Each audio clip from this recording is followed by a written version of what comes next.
হোটেলের গুঁড়া মাছ ভাজি, ভর্তা, ডাল এই ধরনের খাবারগুলো কিন্তু মাংসকেও হার মানিয়ে দেয়। কারণ তারা সেগুলো খুব সাধারণভাবে রান্না করে। তো আজকে আমি তোমাদের সাথে সেই রেসিপিটাই শেয়ার করব। আসসালামু আলাইকুম। কেমন আছো সবাই ভাই বোনেরা? আশা করি ভালো আছো। আলহামদুলিল্লাহ আমিও ভালো আছি। তো আমার আজকের ভিডিওটা হচ্ছে রান্নার ভিডিও। তোমাদের সাথে দুটো রেসিপি আমি শেয়ার করব। যদি ভালো লাগে লাইক করে দিও, ভিডিওটা ফুল ওয়াচ করার অনুরোধ থাকবে। এখানে দেখো সকাল সকাল আমাদের হচ্ছে মাছ শেষ হয়ে গেছে বাসার।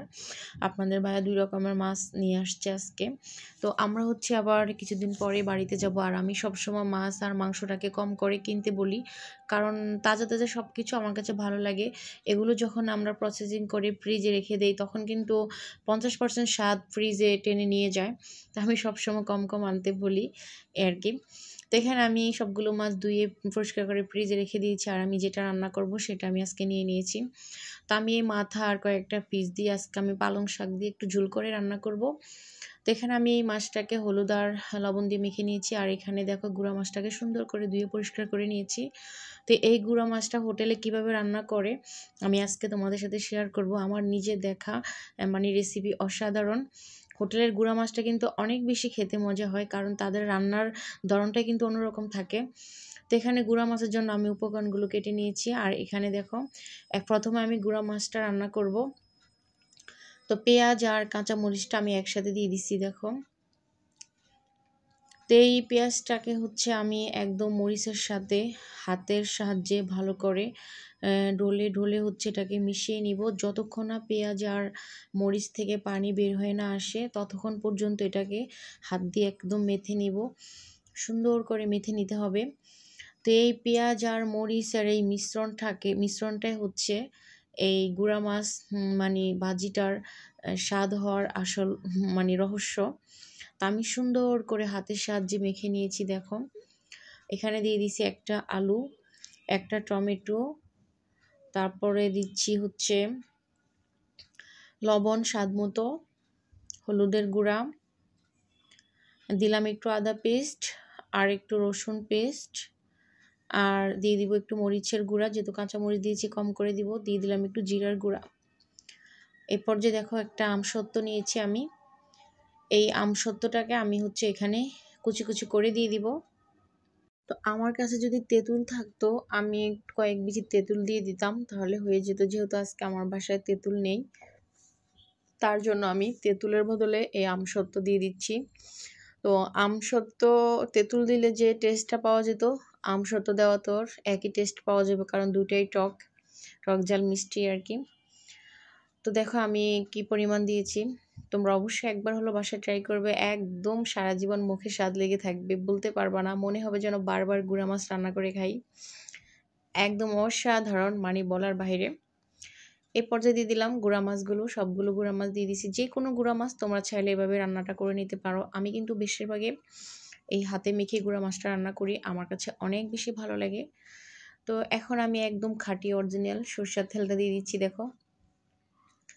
তো সরষের তেল দিয়ে রান্না করলে তো আরও টেস্ট বেড়ে যায় গুঁড়া মাছের তরকারিটা। তো এখন আমার সব উপকরণ দেওয়া শেষ। এই পর্যায়ে হচ্ছে এটাকে আলতো হাতে, একদম চাপ দেওয়া যাবে না, তাহলে মাছটা গলে যাবে। আলতো হাতে সবগুলো উপকরণকে একসাথে মিশিয়ে নিতে হবে, যেন একটার সাথে আরেকটা লেগে থাকে। একদম সুন্দর মতো করে প্রতিটা মাছের গায়ে যেন মশলাগুলো ঢুকে। কারণ এটা যেহেতু আমরা একেবারে হাতে মেখে রান্না করতেছি, যখন আমরা এটাকে চুলায় দিব তখন কিন্তু এটাকে বারবার নাড়াচাড়া করা যাবে না। তাই এখানেই সুন্দর করে এটাকে মিশিয়ে নিতে হবে। এই মিশানোটাই কিন্তু আসল গুঁড়া মাছ রান্নার ক্ষেত্রে, কারণ বেশি জোরে মাখতে গেলে কিন্তু মাছগুলো গলে যাবে, তখন কিন্তু রান্নার টেস্টটা পাওয়া যাবে না। তো ফাইনালি দেখো আমার কিভাবে মেখে নিচ্ছি আমি। এটা মনে হচ্ছে এখন কাঁচাই খেয়ে ফেলি, এতটা সুন্দর দেখা যাচ্ছে। ক্যামেরা কেমন দেখা যাচ্ছে আমি জানি না, বাট অনেক সুন্দর দেখা যাচ্ছে, অনেক লোভনীয়। তো আমি এখানে কোনো পরিমাণে পানি অ্যাড করব না, সম্পূর্ণ এই তেল এই মশলার মধ্যে রান্নাটা আমি করব। তোমরা শুরু থেকে শেষ পর্যন্ত দেখো, তাহলে বুঝতে পারবা। তো চলে যাচ্ছি আমি এখন চুলায়। আমি একদম মিডিয়াম আঁচে চুলাটা জ্বালিয়ে রেখেছি। আর এটা রান্না করতে প্রায় 6 থেকে 7 মিনিটের মতো লাগবে। তো জাস্ট হচ্ছে প্রথমে 2 মিনিট রান্না করার পর, বসানোর পর পাতিলটাকে এরপর একবার এরকম উলট পালট করে দিচ্ছি দেখো। একদম আস্তে করে উলটপালট করে দেওয়ার পর আবারও ঢাকনা দিয়ে রান্না করলে কিন্তু আমাদের রান্নাটা হয়ে যাবে। এটা বারবার নাড়াচাড়া করলে কিন্তু মাছটা ভেঙে যাবে, দেখতে সুন্দর লাগবে না, খেতেও মজা হবে না। তো আমি আবারও হচ্ছে ঢাকনা দিয়ে এটাকে রান্না করব একদম মিডিয়াম আছে। চুলার জালটা যদি বাড়িয়ে দেন তাহলে কিন্তু মাছটা আগে থেকেই মানে ভর্তা হয়ে যাবে, সুন্দর মতো সিদ্ধ হবে না। যেহেতু এটার মধ্যে আলু আছে, টমেটো আছে, প্রতিটা মশলাই কিন্তু সিদ্ধ হতে হবে মাছের সাথে সাথে। তো আমাদের রান্নাটা কিন্তু ফাইনালি হয়ে গেছে। আপনাদের ভাইয়া হচ্ছে ধনিয়া পাতা পছন্দ করে না, ওর জন্য অনেক রান্নাতে আমি ধনিয়া পাতা ব্যবহার করতে পারি না, ওর পছন্দ না। আর আমার হচ্ছে পছন্দ, মানে পরিবারের এক একজনের পছন্দ যদি এক এক রকম হয়, আমাদের মেয়ে মানুষের হয়েছে জ্বালা, তার কারণে আমি এখানে ধনিয়া পাতা দিলাম না। আমার মাছটা হয়ে গেছে, আমি উঠিয়ে নিয়েছি। আর এখন হচ্ছে আমি রান্না করে নিব আমার সেই পছন্দের খাবার পালং শাক দিয়ে মাছের মাথা দিয়ে। কার কার পছন্দ অবশ্যই কমেন্ট করবা কিন্তু। আমার কিন্তু অনেক পছন্দ পালং শাকটা, বিশেষ করে আমার অনেক পছন্দ। যে কোনো শাকের মধ্যে পালং শাকটা হচ্ছে আমার বেশি পছন্দ। এরপরে হচ্ছে পুঁই শাক দিয়ে হচ্ছে ইলিশ মাছের মাথা দিয়ে পছন্দ, তারপর হচ্ছে কলমি শাক দিয়ে চিংড়ি মাছ দিয়ে। কিন্তু বেশি পছন্দ হচ্ছে আমার এই পালং শাকটা। তো পালং শাক দিয়ে আমি মাছ দিয়ে রান্না করে ঝোল করে খাইতে বেশি পছন্দ করি। তো আজকে আমি আমার সেই পছন্দের রান্নাটাই তোমাদের সাথে শেয়ার করতেছি। তোমরা ভিডিওটা দেখো বন্ধুরা, ভালো লাগবে।